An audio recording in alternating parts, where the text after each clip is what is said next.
আসসালামু আলাইকুম সবাইকে। সবাই কেমন আছেন? আশা করি ভালো আছেন। আমিও ভালো আছি আলহামদুলিল্লাহ। এখন ভাবতেছেন কি ব্যাপার, সকাল সকাল এগুলো কী দেখাইতেছে, গাড়ি ঘোড়া রাস্তার পাশে দাঁড়ায় আছে কিনা। আসলে যাইতেছি গাজীপুর।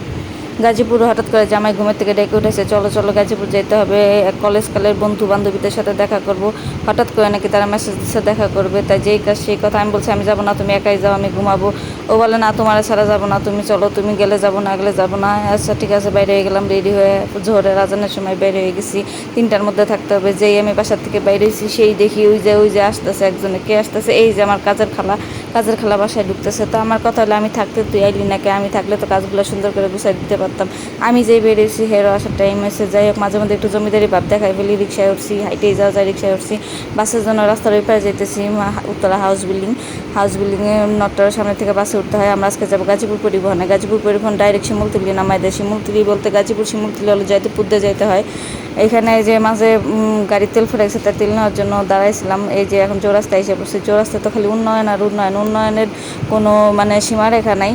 যত উন্নয়ন যেন এই গাজীপুর চৌরাস্তা আসলে দেখা যায়, দেখেন মাথার উপর তো শুরু করে মাথার ডাইনে বামে সব জায়গায় ভিডিও করতেও ভয় লাগে, কখন জানি মোবাইলটা থাবা মেরে মানুষে নিয়ে যায়। এই যে হলো চৌরাস্তার ঐতিহ্যবাহী মূর্তি। এই মূর্তি নিয়ে কত আন্দোলন হয়েছে। কথা হয়েছে আপনারা সরকার, আপনারা যতই বিল্ডিং বিল্ডিং না থুকু, যতই আপনারা এই যে ব্রিজ কালভার্ট করেন না কেন, এই ঐতিহ্যবাহী মূর্তিকে ভাঙা যাবে না। ঠিক আছে, সরকার কইলো ঠিক আছে, আন্দোলন করা লাগতো না, আমরা মূর্তি ভাঙতাম না, মূর্তির মাথার উপর দিয়েই মনে করেন ব্রিজ কালভার্ট সব করবো, মূর্তির মাথার উপর দিয়ে এই উঁচা উঁচা ব্রিজ করে দিচ্ছে। ঠিক আছে, যাই হোক, এটা আমার দেখার বিষয় না। এখন ওই যে আমরা আসছি হলো জয়দেবপুরে, যে যাইতেছি এটা হলো ধান গবেষণা ইনস্টিটিউটের একটা এরিয়া। জয়দেবপুরে ভাওয়াল্লাজার বাড়ি আছে, যদি কখনো সময় হয় সবাইকে ভাওয়াল্লাজার বাড়িতে ঘুরাই নিয়ে আসবো। এখন ভাওয়াল্লাজার বাড়িটা কোর্টে পরিণত হয়েছে। এখানে পুলিশি সব কারবারি, কোর্টের কারবারি, যত মামলা মোকদ্দমা এখানেই করা হয়। তারপরও বাড়ি তো বাড়ি, জমিদারের বাড়ি। এই যে হলো বাংলাদেশের ধান গবেষণা ইনস্টিটিউট জয়দেবপুর।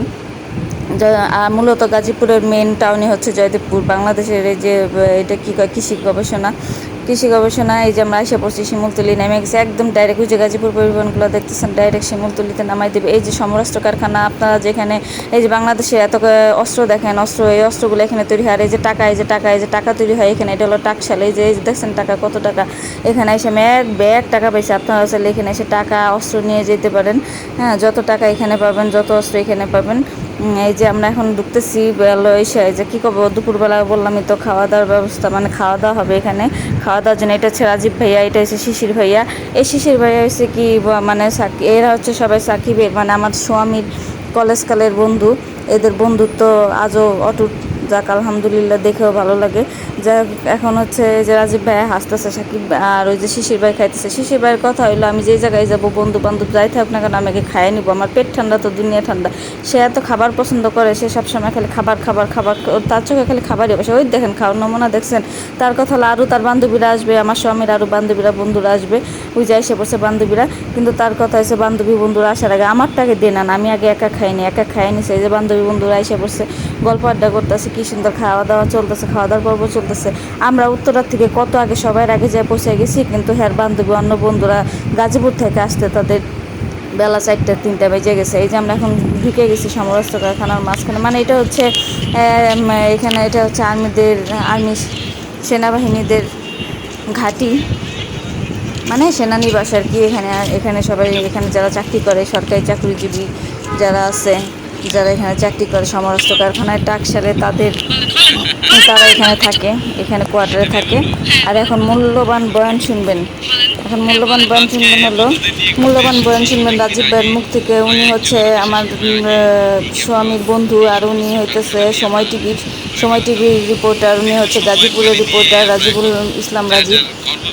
তো বললাম যে ভাই আপনি তো অনেক বয়ান টয়ান দেন, এখন একটু বন্ধুদের সাথে দেখা করতে আসছেন, মিট করতে আসছেন, তাহলে একটু বয়ান দেন শুনি। তো উনি বয়ান দিতেছে, আপনারা একটু ওনার বয়ানগুলো শুনেন। যাদের কর্মজীবনে এসেছি তারাই আবার তাদের স্ত্রী ছেলে মেয়েদের নিয়ে একসঙ্গে ঘুরতে এসেছি। এটার অভিজ্ঞতা নিঃসন্দেহে একটু অন্যরকম। ধন্যবাদ সবাই, সঙ্গে থাকুন। আচ্ছা, যাই হোক, ওনার বয়ান শেষ হয়েছে। উনি খুব সুন্দর বয়ান দিছে। যেহেতু ওনার বয়ান দেওয়াই হয়েছে কাজ, তাই ওনার কাছ থেকে একটু বয়ান নিলাম। যে সবসময় টিভিতে খবরে কন, এখন একটু সামনাসামনি কন। নাসরবান্দা বয়ান নিয়ে এসেছিলাম। এই যে এটা হচ্ছে ক্যান্টিন এখানকার। এখানে মূলত আমরা যাচ্ছি হলো এই যে এরা এই যে চেলাবেলা মানে আমার স্বামী, এই যে স্বামীর দুই বান্ধবী, বুরকাওয়ালি বান্ধবী, এই যে বন্ধুরা যে কলেজে পড়ছে মানে গাজীপুর ক্যান্টনমেন্ট কলেজ, মূলত সেই কলেজ দেখাইতে আমাকে নিয়ে যেতেছে, আমাকে এবং আমার ছেলেকে, যে চলো যেই কলেজে পড়ছি চলো দেখাই নিয়ে আসি। এখানে তো আর এখন সচরাচর ঢোকা যায় না, আগে তারা ঢুকতো, এখন পরিচয় ছাড়া ঢুকতে দেয় না। যায় ওই যে বন্ধু শিশির এই ভিতরেই, এই সমরাস্ত্র কারখানার ভিতরে এখানে সেনানিবাসে এখানে জব করে, তাই সে ঢুকাই দিতে পারছে।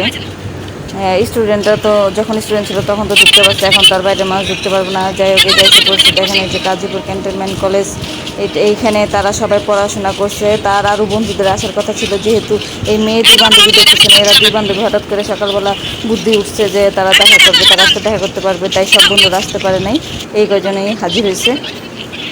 সবাই শুক্রবার দিন যাওয়ার কথা ছিল, কিন্তু তারা বৃহস্পতিবার দিন বলে ফেলছে, তাই কেউ অনেক বন্ধুরা আসতে পারেনি। এই যে আমরা ক্যান্টনমেন্ট কলেজের মাঝখানে মানে আমার স্বামী যে কলেজে পড়ছে, এরা যে কলেজে পড়ছে সেই কলেজের মাঠে বসে এই যে ছবি টবি তুলতেছে, ওরে ছবি টবি তুলতেছে। আমার ছেলে তো মহাখুশি, বাপের কলেজে এসে খেলতেছে, পোলাপান পাইছে। আর আমার ছেলের অভ্যাসী তো যেখানে পোলাপান পাবো সেখানেই যায় খেলা শুরু করে দেবো। এই যে সবাই গল্প আড্ডা মজ মাস্তি, এই দেখেন আমার ছেলেরা পাঠাই দিছে, রাজীব ভাই কইতেছে আমাদের সবাই ছবি তুলে দাও, তো ছবি তুলে দাও। তো আমার ছেলে এমন ছবি তুলছে, ছবি তোলার ঠেলে মোবাইল ফাটাই ফেলছে। তো আমার ছেলে বলতেছে আমি খেলবো, আমাকে খেলতে দাও। যাই হোক, খেলার জন্য উঠাইতেছে, এখন খেলবে। মনে করেন সব মাঠে অনেক গ্যাঞ্জাম, তো এই জায়গাটা ফাঁকা, তো এই জায়গায় খেলতে আসছে। তো তারা ছবি তুলতেছিল, কইতেছে যে আয় আয় ছবি তোলা লাগবে না, আমার পোলারে ধরে। এই যে দেখেন আমার পোলারে কেমনে টাইনে হেসে নামাইতেছে, এটা কোনো কথা? আমার পোলাডারে এমনি টাইনে হেসে নামানোর কোনো দরকার আছে? এই আমার পোলাডারে একটু সময় দেন, নামবে না, এই সমস্যা কি? না তা না, উনি টাইনে নামাইতেছে, ওনার নাম হয়েছে রানা ডন, একেবারে ডন। আচ্ছা যাই হোক, টানা হেসটার দিন শেষ, ছেলের খেলা দিয়ে শেষ করতেছি, এখন সন্ধ্যা হয়ে গেছে, কখন বাসায় পৌঁছাবো জানি না। তো আমি বিদায় নিলাম, এই যে লাস্টে কিছু সুন্দর ছবি দিয়ে গেলাম, সবাই দেখেন। তাহলে আমি আসি, আসসালামু আলাইকুম, সবাই ভালো থাকবেন, আল্লাহ হাফেজ।